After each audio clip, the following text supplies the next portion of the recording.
Reconciling in Christ team, which has since been formally recognized by the council as a committee of the church. The whole thing is framed around our own core value of welcome, that all are welcome. And so that's a challenge. What do we mean when we say all are welcome? The two big parts of that reconciling process. One is the listening campaign. And we, I thought, did a good job. The goal was to do every member of the church or every active person in the church would get a one-on-one. And it took us about 4 months. And 4 months of meetings. But I think we did, the entire church got a one-on-one, and at one level, just the amount of talking and listening and connections and relationships that were birthed out of those one-on-ones was worth it. But then also was that conversation of what do we mean by all are welcome, especially what do we mean by all are welcome when it comes to, so I can say LGBTQIA plus every time, or I can say our gay and trans siblings every time. I have started just saying our queer siblings, and it works because I think queer used to be a pejorative, but it is moved now to a way of addressing the community. And my experience is members of that community can tell by the way you say it whether you mean it. Are you attacking them, or are you showing solidarity and allyship with them? So our queer siblings. The second big part of the reconciling is then an education piece, which is what we heard in those one-on-ones. A lot of people were saying, I see myself as accepting. I think Emmanuel is an affirming church, but I still have lots of questions. I don't understand, and a lot of times it's, I don't understand the pronouns. What's this they, them? Or how can someone change genders? I don't understand how someone can change. Like, there was still a lot of, and then that question, but don't actions speak louder than words? We're already welcoming. Isn't the action of welcoming more important than the words of a welcome statement? Why don't we just be welcoming? Why do we need to go through this work to say, and there's that discomfort. So this is a lot of what we were hearing back from the congregation, which I think is those are very common things to be hearing back, which puts us into this education piece. Sermon series, workshops, forums, book studies. And so I've been doing more reading on this subject right now. I'm not bragging, I'm just saying this is the book I really like. And the reason I like Justin Lee's book is because he's telling his story. And there's books out there by straight white pastors like me who've written books and says, oh, as a straight white pastor, boy, I had my eyes opened on this subject and I've learned a lot. I wrote a book about it. Enjoy my book. And I can relate to that because that's kind of my story as well. But Justin Lee is very vulnerable, telling his story of growing up in a conservative Christian home. And they even called him the God Boy because he was the religious church kid at school and everybody knew he was the God Boy. And when all of his friends started noticing girls, Justin started noticing the boys.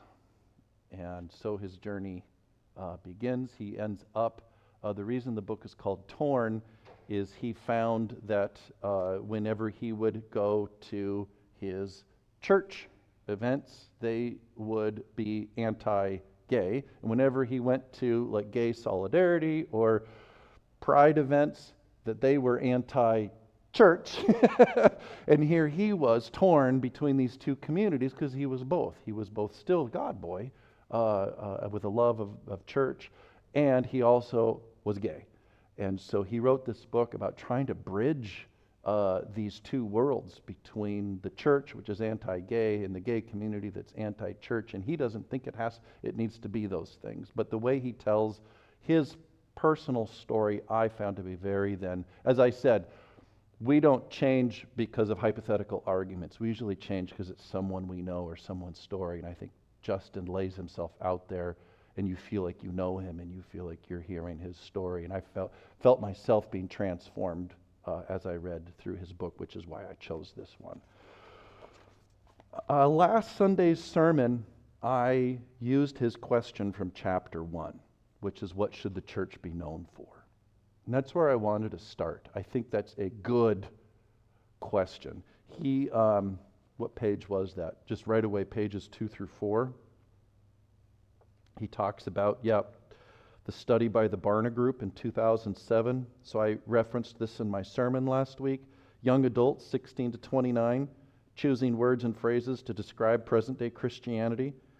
They could choose from positive terms like offers hope, has good values. They could also choose negative terms like judgmental and hypocritical. Out of it all, good and bad, the most popular choice was anti-homosexual. Think about that. That for young adults, this is the singular thing the church in Christianity is known for in America for 16 and 29-year-olds. Yeah. And then you wonder why we can't attract or keep young adults in the church and why doom is written all over the church because we say, where are the young adults? They're telling you why right here. They're telling you why they're not here. Not only did 91% of the non-Christians describe the church this way, but 80% of churchgoers describe their own church as anti-homosexual. And so, fair enough. What I want to hear from you is the simple answer: what should the church be known for? Or more important, what do you wish Emmanuel Lutheran here at Schubert and what are we at? Russell Road, Galvin, you think about where God has planted this church, what shall we be known for?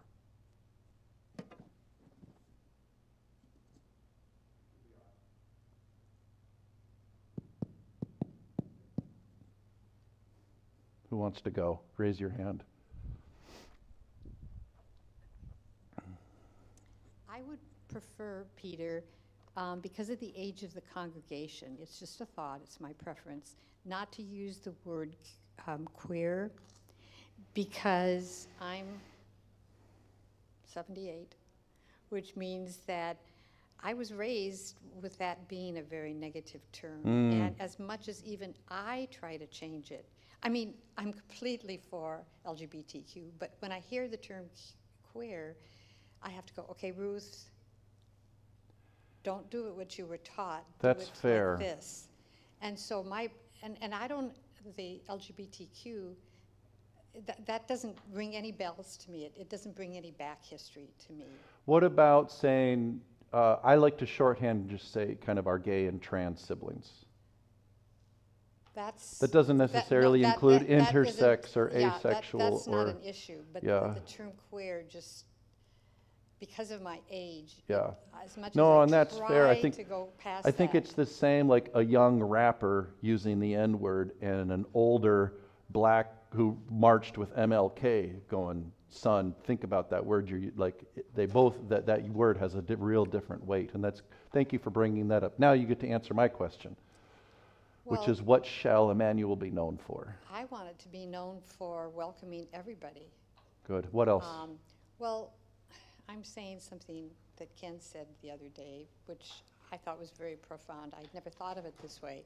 And he should share it himself, because if I'm saying it wrong, let me know. But we were talking with friends about this issue, and he was saying that, the Bible says that when two are married, the church ordains that marriage and blesses it. So when we as a church do not allow same-sex marriages within our church, or we are disobeying the Bible. So just as we ordain and marry people who are of opposite sex, because the Bible says two people who choose to commit their lives to each other need to be married, the same is true about the same-sex marriages. We're sinning if we don't allow them to be married within the church. Is that what you said, Ken? I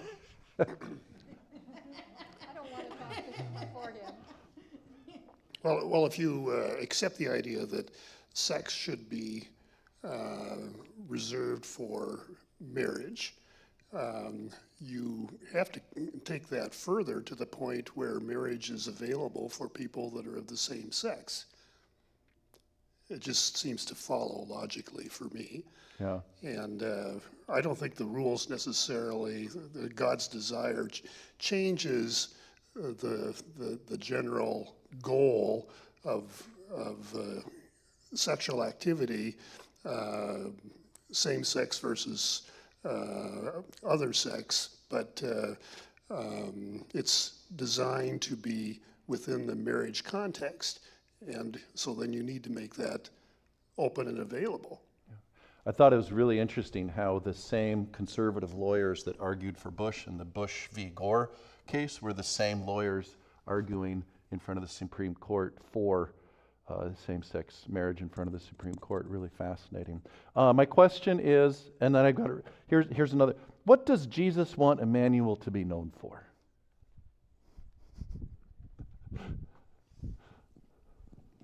I have a little bit of a different take on this, I think,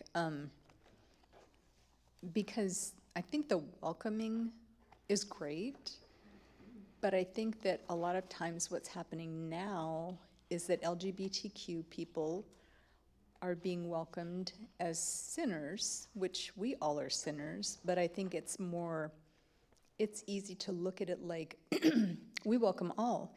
We welcome people who are thieves, we welcome people who are, child molesters, we welcome people who are, murderers or whatever, and we welcome you too, gay people. And it's like, how about let's celebrate, let's affirm, let's hold up and support people who are gay. We're all sinners, but is being gay a sin?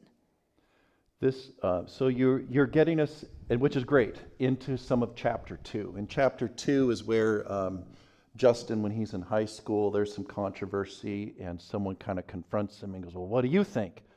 And he basically drops the line, hate the sin, love the sinner, which you had to have heard that before. That's become kind of the common refrain of the church.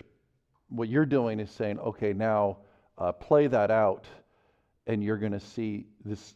It's not very welcoming, let alone loving. Like you claim to love the sinner, and I think of as an example.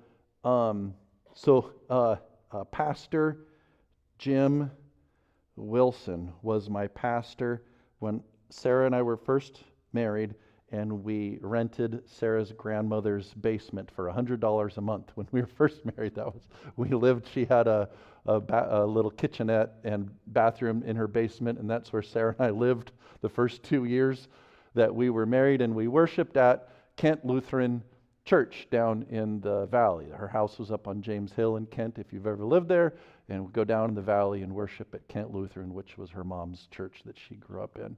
And Pastor Jim was a smoker, smoked cigarettes.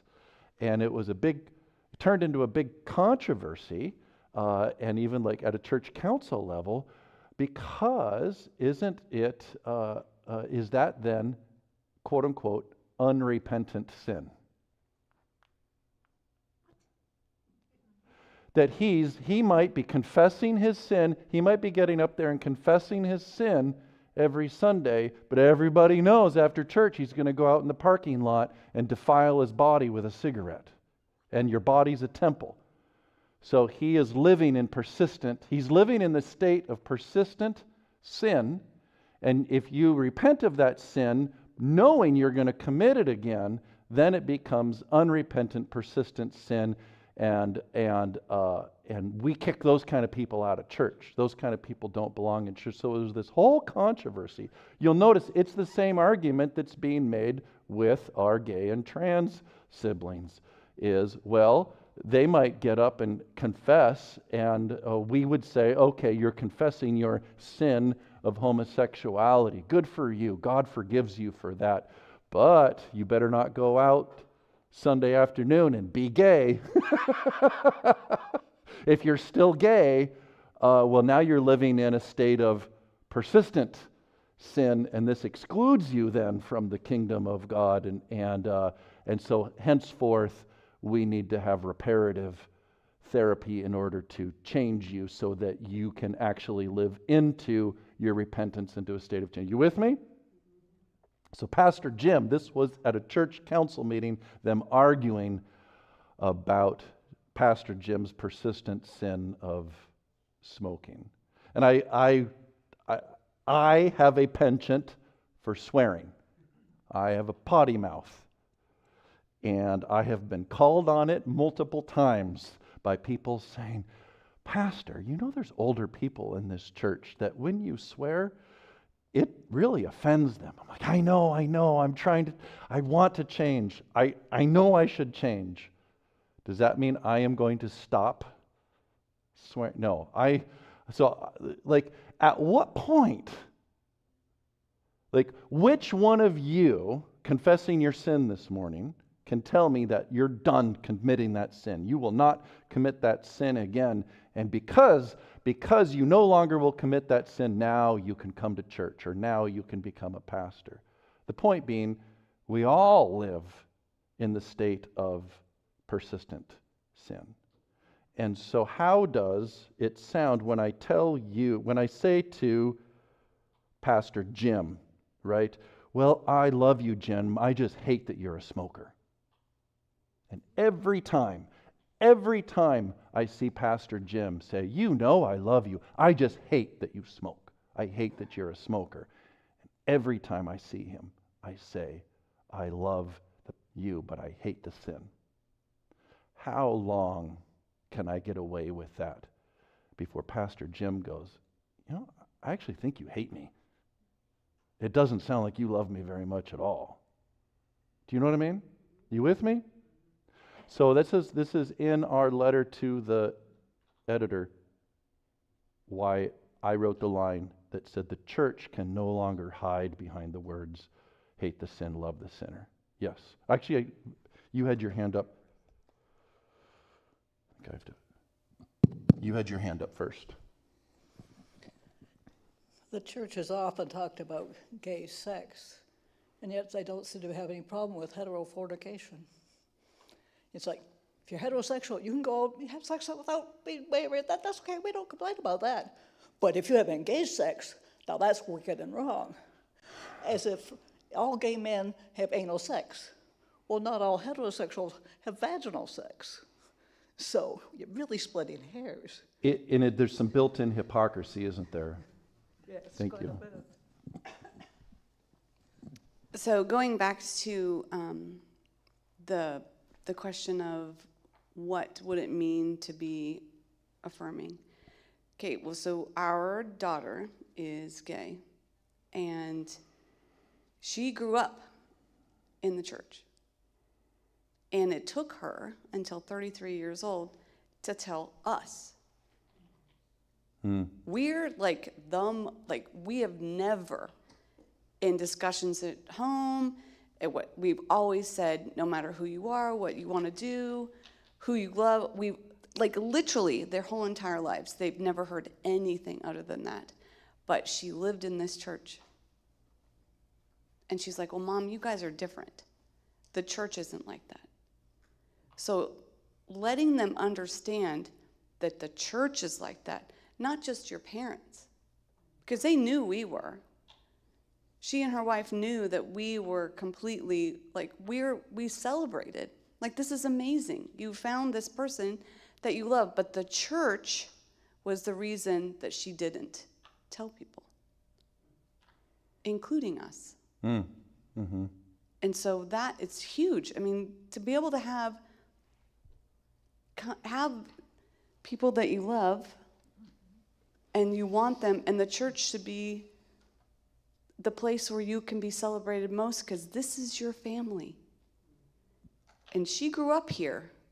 She went on mission trips for the church. She went to youth group here. I mean, she knows so that to me is like letting it be known specifically that if you are gay, you are welcome here. Not all are welcome. Specifically, If you are LGBTQIA, you are welcome here. Period. So I think one of the things I wanted to talk about was the idea of, and this is oftentimes in the gay community, right? LGBTQIA, is the idea of homosexuality as a sin. Because there's many people that don't believe that in the LGBTQIA community that this is a sin. It's not the same as the perpetual smoker. It's not the same as the person who swears or drinks or whatever and is perpetual in this. That the Bible doesn't talk about two loving people in a committed relationship of the same sex. And that this isn't a sin, that this God has created us the way we are, and we are loved the way we are. There is no need to change. There is no sinful nature in that. And that's why a lot of people are like they're anti-homosexual, because when we talk about it, we group it in with all these sins. And it's not the sin of a committed relationship, loving two same-sex people. It's when they're like anybody else in a relationship, when you're heterosexual or homosexual, and we're doing things that are not appropriate in relation to God, pornography, whatever you want to list off there. But it's not about the commitment that two people have in a same committed relationship. And so I just wanted to point that out, that that's a and I know discrepancy. it's in one of the chapters that's coming up that, chapter 5, Justin gets into, okay, there's those that will say it's a sin and it's an abomination and we act out of that. Then there's others that say, well, it's a sin, but hey, we're all sinners. And so that's good. You've moved from here to here. Congratulations. That's better than here. And then there's at what point do we see one another as a part of the fabric of the diversity of God's creation, and we celebrate one another as the expression of God's diversity in creation and celebrate one another? I don't see the movement. I see the movement from here to here, but that middle ground is as bad as here. The problem that I see here is a misunderstanding of what sin is. Yes, sir. We tend to focus on this act and that act as being sin. But Which is what I hope someone said at that church council meeting about Jim smoking. Let's talk about sin. sin is living a life where God is not at the center of your life. That's what it's all about. It's not, and you're trying to please God. Not this rule versus that rule, and so on and so forth. So if you misunderstand what sin means, you're going to be going off in the wrong direction, and the church has been doing that forever. Sort of a morality police type thing. Right. That's not what it's all about. We're all sinners because we don't live with God at the center of our life. That's what it comes down to. It's not because we do this or we do that. We might as well just accept the fact that we're all sinners because we aren't living up to what God would want us to be doing in our life.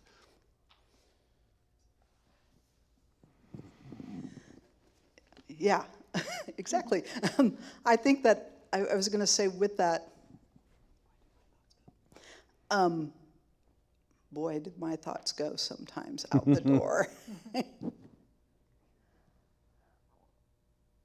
Oh, I was going to say, when we go from, that we're all sinners and we start lumping everything together, though we really, in the Christian faith, I believe that we all believe that, and that's a core value that we all have, I would say. But when we use that in the gay community, we are just saying, love, hate the sin, love the sinner. It's the same context, different words. It doesn't hit home, and it still keeps people at bay because we're giving the same message over and over again. One other comment on the sin business and homosexuals. The problem there that I see is that they are seen as sinners because of who they are, the way God created them. not because of what they do, it's because of who they are. And of course, that makes no sense at all. So, the one thing in this book that really struck me, I've only read the first 4 chapters, but they talked about this Homosexual Anonymous group, Right. which I'd never heard of before. I guess it was modeled after AA, where people that have alcohol problems get together and so on. But it didn't follow from the AA model, because in AA, they're not attending a group in order to change their basic nature. They accept the fact that they have a problem with alcohol. They can't control their drinking.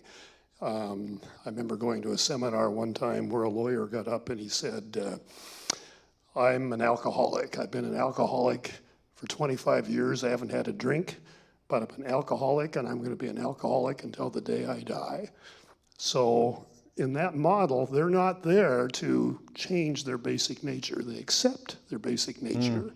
While this homosexual Anonymous. AA, they were fighting their basic nature. They were trying to somehow go against the grain. And it wasn't working as near as I could tell. And if it's ever worked, I'd be surprised. But they were not willing to accept who they were, the way they were made. And Patty, and your and for me, it's when a church says we're accepting and affirming, and and then what do those words actually mean? And that's the difference that I hear is if a church says they're accepting, it's saying, well, you're gay, all right, we accept you. You can worship here because we're all sinners too, you know. And so there is power in that, rather than treating you with disdain and saying, get the hell out of here, you're you bunch of sodomites, which is often the church's position. So that's that accepting position is something, but then to say a church is accepting and affirming, to me what I hear then of affirming is we celebrate you as a diverse co-creation of God. And your orientation or your gender identity is as valid as mine and to be celebrated. And so as a pastor working with a church going through RIC process, I like to say both of those things. Like, so Emmanuel's working towards becoming open and affirming, an accepting and affirming congregation. Because I know that there's some people that will never hit that affirming. Well, I can't say never. They're not there yet. There's some people here that aren't able to express affirming language. But what do we as a church, what's our public statement? And as leadership, to me it's the question of when I say to someone, I've got your back. And the church council says, we've got your back. What does that mean? And so there has to be an official welcome statement that is affirming, so that, yeah, this person over here, we can't force them to be affirming, but we've got your back. Because we as a church are affirming. So I have thought a lot about what's the difference between saying we're open and saying we're affirming. And I think those are two different places on the spectrum. And I hear you saying we need, the church has to be, for the church to get there, it has to be affirming. And what I'm doing though is saying, okay, you're handing me the argument, hate the sin, love the sinner. Okay, let's play that out. And the first thing I wrote was, so tell me, how good of a job is the church doing loving our gay and trans neighbors? They claim to love the sinner. How good are they doing? Yeah, ask the community. The church says they love you. Do you feel it? Do you know you're loved by the church? No, they're being treated with disdain. Yeah. Ask our 8 children who are 19 to 33. now 22 to which is 30. that Barna Group study. You ask them. Yeah. They were raised, they will tell you it's crap, because it's not real. And that's why in my letter to the editor, I added that, we can't hide behind that anymore. That's become just garbage verbiage that the church is hiding behind because we haven't. If we actually lived into it, okay, there's still that argument to be made about open versus affirming. I grant you, that argument still has to be made. But at least you'd be trying to love. And right now you don't even see the love. So there's a couple hands up. I don't know where the microphone is. Why don't you go ahead and go and then bring the microphone back to Steve. I guess, well, that's really loud. My point was kind of going back to sin, the word sin. I mean, that's a loaded term. Yeah. And it's weaponized. Yes. And I think we need to really address that, as a congregation. What does sin mean? I like what you said about, or what Ken said about, sin really being your relationship with God, and living in conjunction with, I guess it's more of a connection with God, if you will, right? And, which brings me back to, where we want to be as a church. And, really it's getting back to the basics of Jesus' teachings, and kind of goes to what you were talking about today about, who's going to get into heaven first, right? The tax collectors and the prostitutes, right? Who's more right with God? Those that people think are the sinner are the ones that are more right with God, right? They're being labeled for, man's definition of sin, are the ones that are, they're the ones that are probably closer to God because they're being more true And I think to this is themselves. Jesus. They're the ones who get grace. They get the You grace. go to the Pharisees and the priests, they don't get grace. No. But you go to the tax collector and go to the prostitute, hand them grace, and it's like the woman saying, all I need is a crumb. Yeah. Good Yeah. stuff. They believe. Yeah, yeah. It's the faith. So I don't know if you're next or Steve's next. Well, mine's just very short. Okay. The whole thing I was thinking when you were saying that about what the church is from the outside looking in is that our actions speak so loudly they cannot hear what we're saying. Which is ironic when one of the objections that I keep hearing to the RIC process is, well, let's just let our actions speak. Our actions speak louder than words. Can't we just... Yeah. Go ahead, Steve. Okay. I guess, first of all, I have to say that, like, for Mary Beth and I, we didn't raise our kids in any kind of an affirming home. It was like quite the opposite. And we've got two-thirds of our 6 kids are part of the LGBT community, and we should celebrate that, right? And so, yeah, that's part of why we're here, because we wanted to find a safe place, a place where our family felt safe. And I remember, like, one of my first Sundays here, just realizing, hey, this is a safe place. And so you guys are special people, really special to us. And thank you for just being who you are. And Ken, you really explained it well. And Trish, you put a icing on it. I mean, yeah, we don't need to condemn people for who they are, and so we finally figured it out. Like, my wife's like, hey, you actually got it? And we do. And that book helped so much. I mean, It was Steve that recommended this book to me originally. Yeah. he says in the book, Jesus always asked, when looking at commandments, what's the effect of that commandment on hurting people?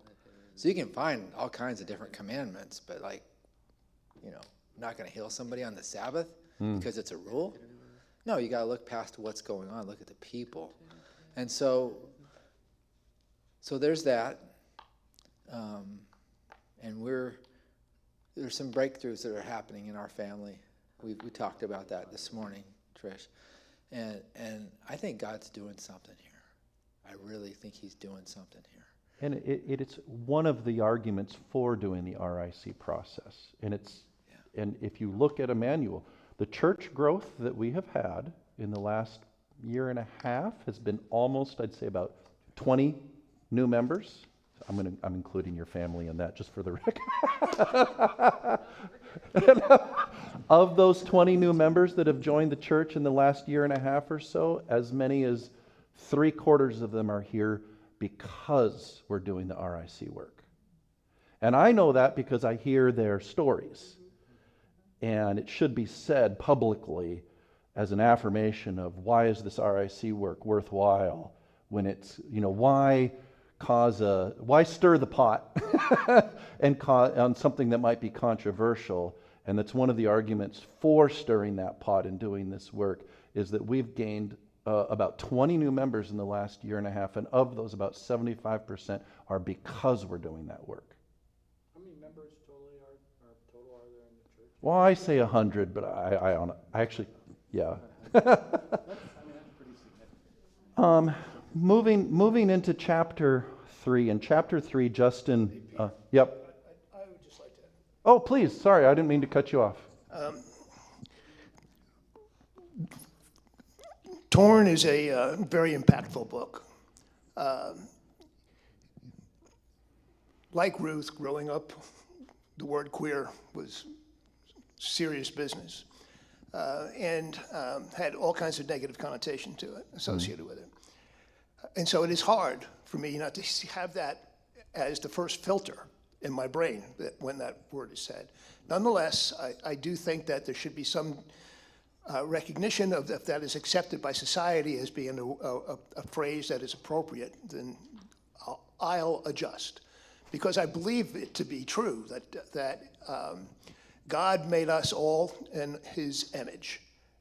God doesn't make mistakes. And I have so much to say about having read this book. There are so many things that were really potent to me. The most compelling being the courage that this kid had to be able to express himself the way he has expressed himself, to be able to be steadfast in his love of God, yet also be attempting to reconcile the way God made him, which is to be gay, and yet he is a very strong believer in Jesus Christ. You ask the question, what about this church? This church is a representation of Christ. This is where we honor Christ. What is Christ? Christ's love. Christ is all about love. That is the entire program exemplified by Jesus. And the idea that we should be loving God is absolute. The idea that we should also be loving our neighbors as we love ourselves is also absolute. Those are the two rules that trump everything else. And if you are opposing that rule by denigrating an element of society in some way, well, then that's something that you have to deal with you and God. But this church should represent that affirmation. Moving from acceptance to affirmation is not an easy thing, because of the preconceived prejudices that particularly people in my age, my generation have. That it's something that I'm committed to working through, but it's taken a long time for me to be at the point where I have to accept people for who they are, not for who I think they should be. I think that's a part of the intent of this education piece, is while there's some that are like, let's go, we should have been there yesterday. I can think of someone. There's others on that journey who are just starting to explore those questions and some of their own, and our own bigotry and our own discrimination. That's hard, ugly stuff to take and look at, and so that's why it has to be time. But we're all on that journey. Yeah, it's hard for me to be patient. I'm like, Yes, I was more conservative when I was younger. Guess what? Here I am 30 years later, and I've been working on this and done the hard work. What's your problem? Where have you been the whole time? And I get, and this is, I get impatient. And I realize this education piece is the point, though, is to slow down and ask a lot of these questions and discuss together. So thank you for sharing that, Kevin. Oh, look at all the hands going up. I know Ken and Ruth remember the old Bible, Bethel Bible series, and a lot of the pictorials there had notes. And our goal, as expressed by Bethel Bible, was to be in harmony with God and those around us. And I think, that speaks to me. And sin is when you're discordant. We all know what a bad chord sounds like. And if your life sounds like a bad chord, you're not getting along with those around you, you're not appreciative of your relationship with God. So I think kind of musically that works for me. I think part of the problem is we look at it, if you're a sinner, you're bad. We don't want to think of ourselves as bad. But we don't realize sinning doesn't make us a sinner. We're sin because we are a sinner. It is part of our net. Right? We will always be sinning. We might want to be so close to God no matter what, but we're still going to be what we are, which is why we have to be saved by grace. There's a very loud position. Just this week, an elected congressman spoke about General Milley and called him a pro-sodomite. And in a very ugly tirade said, well, he's a pro-sodomite something, something, something. And when you just think about that position in relationship to sin, in relationship to the Bible, in relationship to the church, that's very loud. Well, there were a time when sodomy was against the law. You could go to jail for it. The trouble is it was not to the general public that if it was consensual, it was not illegal. So that's one of the first Bible texts we will get into in Justin's book. And it was also put in with the same group for rape and child molesting. So it has a bad So chapter 3, Justin shares he's a teenager coming to grips with that he is not attracted to women, that he is attracted to men, and what does that mean? And he very openly and honestly is sharing that struggle that he had as a teenager. And what was in my mind was when people ask the question, well, when did you decide to be gay? And you realize, reading Justin's story, and for me, every story I've ever been told by anybody who's gay or trans, it's the wrong question. I never decided to be gay. I never decided to be trans.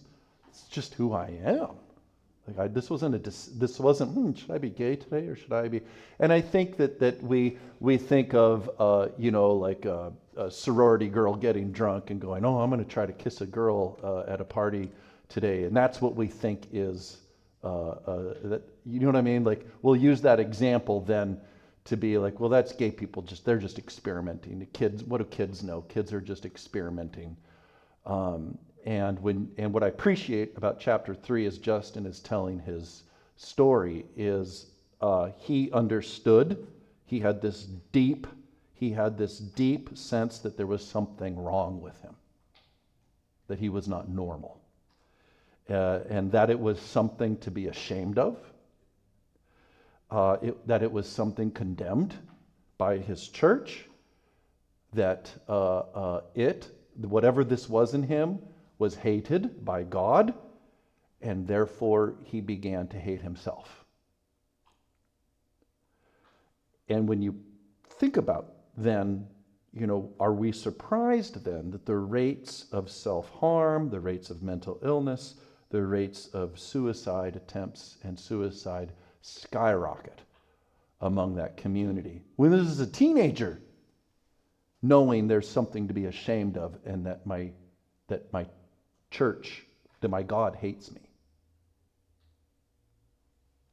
And I wrote the question, what might it look like for a church to counteract that message of abnormality, that message of self-loathing and shame? What role does the church have when you have 16-year-olds hating themselves? What role does Emmanuel have?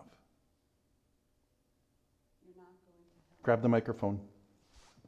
It might have, if it turns itself off, just press the red button once on the bottom. You're not going to hell.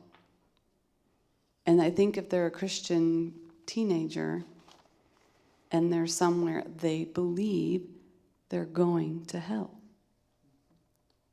You're not going to hell. Come here, and we will help you get there to where you too believe that you are not going to hell. Because they think that they're doomed. What's the point?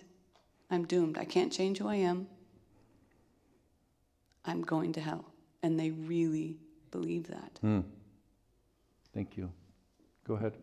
I think, what does it look like? I mean, I think we've talked about some of these things, like, opening our gym up, as a safe place for gay kids to come and, congregate, and opening our church up, for activities and, just being out there in the community and being, truly letting them know this is a safe space.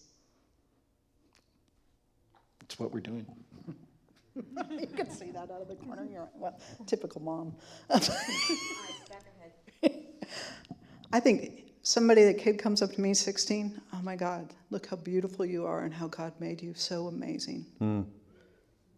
What a great gift he's given to you to be this wonderful, individually created person being, and the gifts that you're going to instill into the world. That's love. That's celebration. That's what we give them.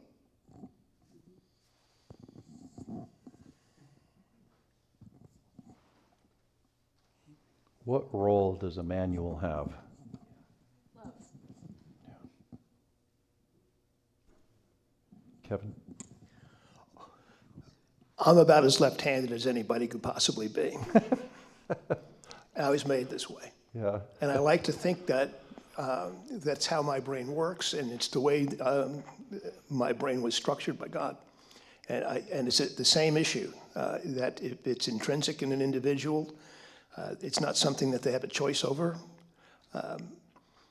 Yet there are societies that will show a lot of disdain for left-handed people. And a history with the church and Christianity.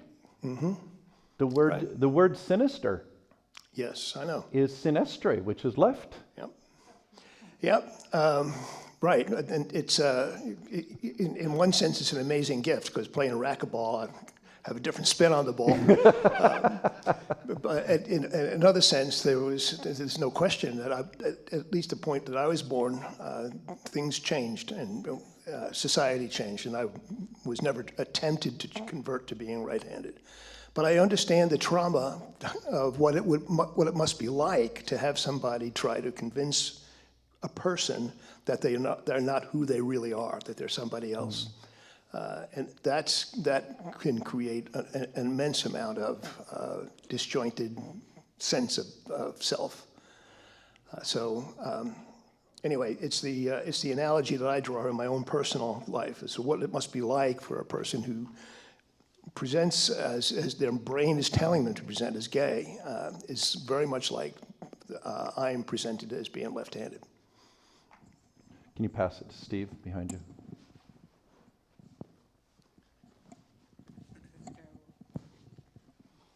I like what Matt said about just opening up our gym or whatever.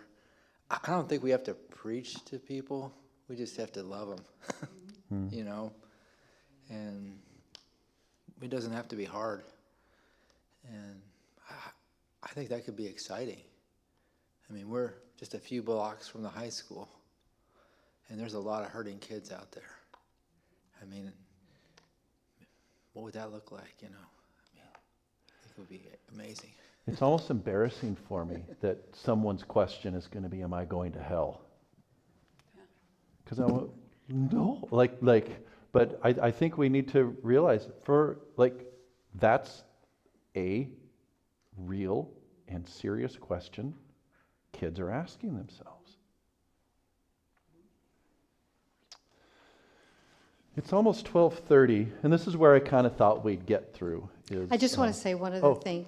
For those people who didn't do part of the interviews, who weren't part of the committee, as some of us were, I think the one thing we learned at that committee is that this congregation may be at that middle point, which I don't like, Peter, but they may be there, that middle point, well, here, but Yeah. you're not all the way here. And so, we've all been, I would guess everyone in here believes similar. We're over here, we're not. More not in affirming. the middle, but There's we're- I'm saying there's a open and We're ex- affirming. I don't open and see ex- anyone open and here that isn't accepting, all the yeah. way over I'm here. saying open and accepting is a kind of a middle position. Right. Is what I don't I'm like that there's a offering. middle position, as I said, it's here or here. But there's a for lot of me, people there. But there are a lot of people. Yeah. And we did not, for those of you we did not meet people in our interviews, and we interviewed, who were basically over here. If there were any, it was That's true. very, very, very few. This is true. In our interviews, there wasn't a single member of the church that expressed disdain. Right, right. So that's encouraging for those of us here to know, for those of you who are not doing the interview, because we can do something like you mentioned, Steve. The people in this congregation aren't going to fuss about it, I don't think. It doesn't mean that they're going to be, do you agree? It doesn't mean that they're going to be part of the process or brag about it. But I think we can go ahead and do something knowing, because we went through that process, that and that's encouraging. I think we need to leave with that hope of knowing Good. it And can be done. I did mean at the beginning, and we can end with this, and I think it's great, is kind of what's the end goal of the RIC process? Our stated end goal of the RIC process would be for us to work on a welcome statement for Emmanuel Lutheran that includes language of gender identity and sexual orientation. Now, we already have something up on our website, which is great because that's how some people have found us. But for us to intentionally write a welcome statement. With that welcome statement, then we're able to then enroll the congregation on the RIC website, and also to enroll the congregation on the gaychurch.org website, which I know about the RIC website because it was started by Lutherans, so I know that's where within the Lutheran community, if you're looking for a church, you would go, I know folks go to the RIC registry, but it was actually Patty, her very first Sunday. Well, why aren't you guys on gaychurch.org? And I'm like, what's gaychurch.org? So I know about the Lutheran one because I exist in that Lutheran silo, but there's also, so the end goal is for us to have a welcome statement and be registered on those two websites, is where we would be, but if all we do is do a year or so's work on welcoming, there's value in that too. If we ended up without a welcome statement, even just the work that we've done has value in it. We're going to meet again next Sunday after church. The RIC team, I think, is correctly thinking we're going to want more than 2 Sundays to go through Justin's book. The problem is somebody has season tickets to the Seahawks. And this week is a bye, and then there's Monday Night Football. So Most of the games are at 1 o'clock. There was smoking. So we are locked in to, is it October 1st today? Yes. October already. So we're locked in, we're doing book study today and next week. And then what I haven't decided yet is we either then continue with the book study and I'm not here, which is fine, or we wait until November. No, I am here on the 15th. Yeah, I am here. Okay, so I think, yeah, the Seahawks are at Cincinnati on the 15th, so I would be here. And then, but it would be there, it's a home game on the 22nd. So that's what my question is, do you need me here to have this book study? I had, some people are nodding, and a couple of you. We'll decide Okay, after. very good. After So we're let's see, done, we can we are committed to doing the 8th, which is next week. I think we will also do the 15th, which is great. And but I still don't think we'll be done. I think we'll need at least one more. Okay? Be gone, here, gone. The Lord bless you, and the Lord keep you. The Lord make his face shine upon you and be gracious to you. The Lord look upon you with favor. God give you peace in the name of the Father, the Son, and the Holy Spirit. Amen. Go in peace to love and serve the Lord. Thanks be to God. Peace of the Lord be with you all. Also with you. Would you share God's peace with one another before you go home?